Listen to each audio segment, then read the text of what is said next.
to the channel.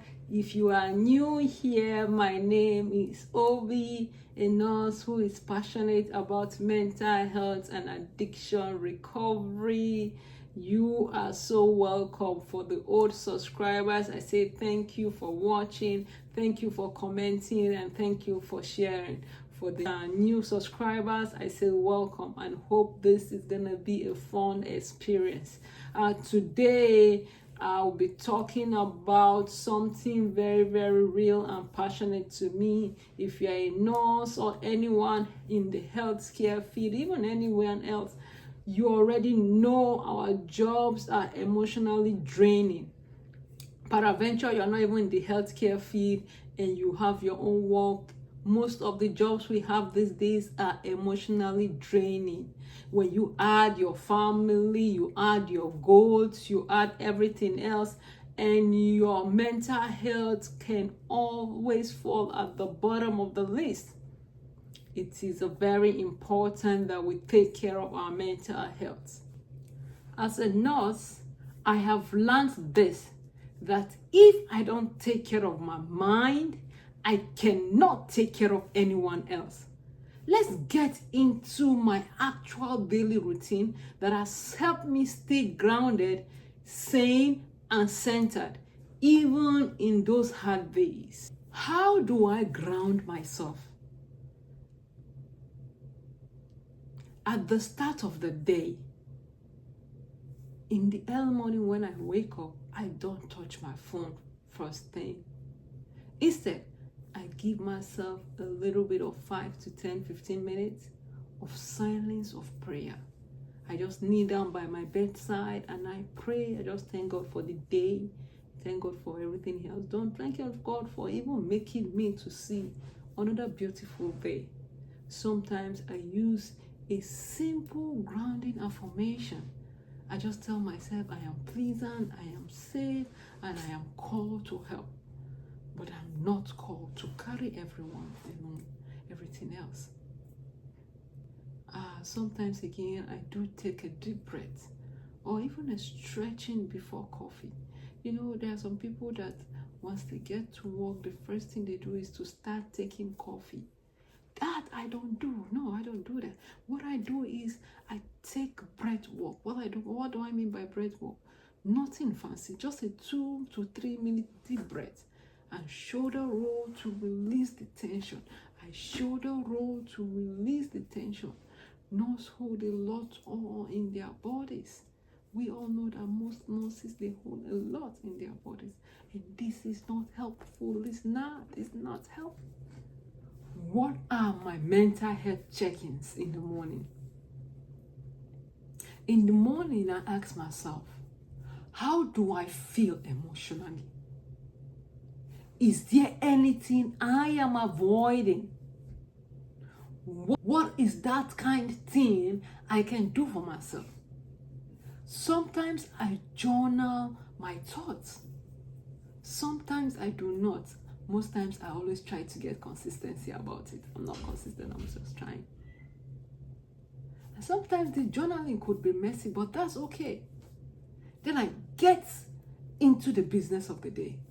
I ask for a cup of coffee. If I'm not fasting, I take coffee and I intentionally sip it.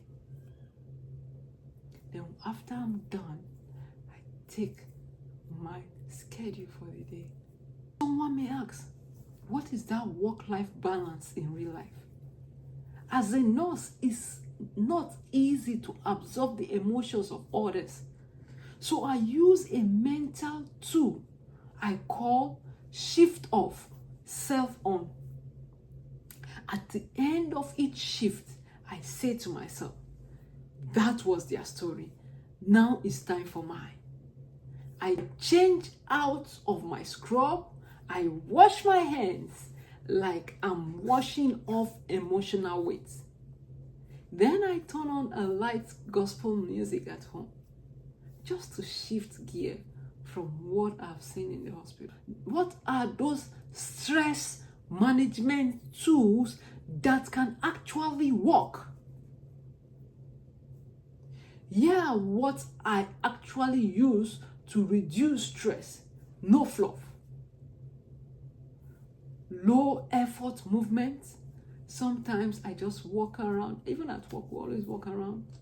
I dance, I sing, I laugh with the kids, I play around. Just to have that low effort movement. Another thing that I do, I learn to say no. I try to create boundaries. Whenever I'm being asked to do something I know I cannot handle, I say no. During my lunch break, I say a little bit of prayer. I read my books, no matter how little, 10 minutes, 5 minutes, I read, and I eat my meal. There's what I call the worry time. I schedule worry time, like 10 minutes, just to write down what is really bothering me. Then I set it aside. There are so many invisible trauma that nurses and people carry. Please do not wait until you are breaking down to check in with yourself.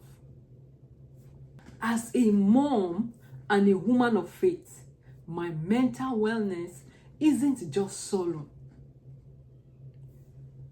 It is supported by faith, family, and community. I talk with my kids about emotions. Even my 4-year-old, I talk to him about emotions. Sometimes he's playing tantrums. And I ask him, why? What are you doing? And he said, Mom, I'm angry. I'm like, anger is not just enough. Why are you angry? And then he names his emotions. I use Bible verses and devotionals, especially scriptures like Isaiah chapter 23 verse 6, 26 verse 3, which says, you will keep in perfect peace those whose mind are steadfast. Sometimes your family members, your friends, your well-wishers can be a safe place for you. Sometimes I just pick up my phone. I have a friend that is far away in Nigeria. I call her and I talk to her. I just talk for long hours just to help me forget whatever I am going through emotionally. Another way to which I'm able to navigate this is community care. Knowing that I am not the only one navigating this journey, I hook myself with communities.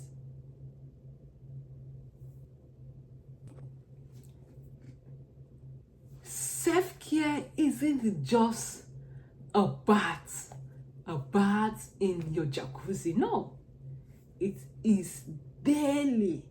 Sometimes it may be boring, or most times it's even boring, but it's a necessary thing that protects your mind. You need to get enough sleep. You need to ask for help when you need to. Doing the hard emotional check-ins. Saying no when it's needed. Reconnecting your whys. You don't have to do all this every day. Even choosing one practice consistently can change how you feel. Nurses, moms, professionals, we give so much. Let's normalize giving something back to ourselves. Drop a comment. What's one small mental health habit that changed your life?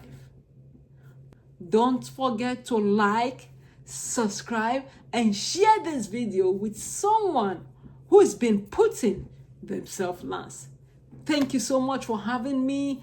Thank you for watching. See you in my next one.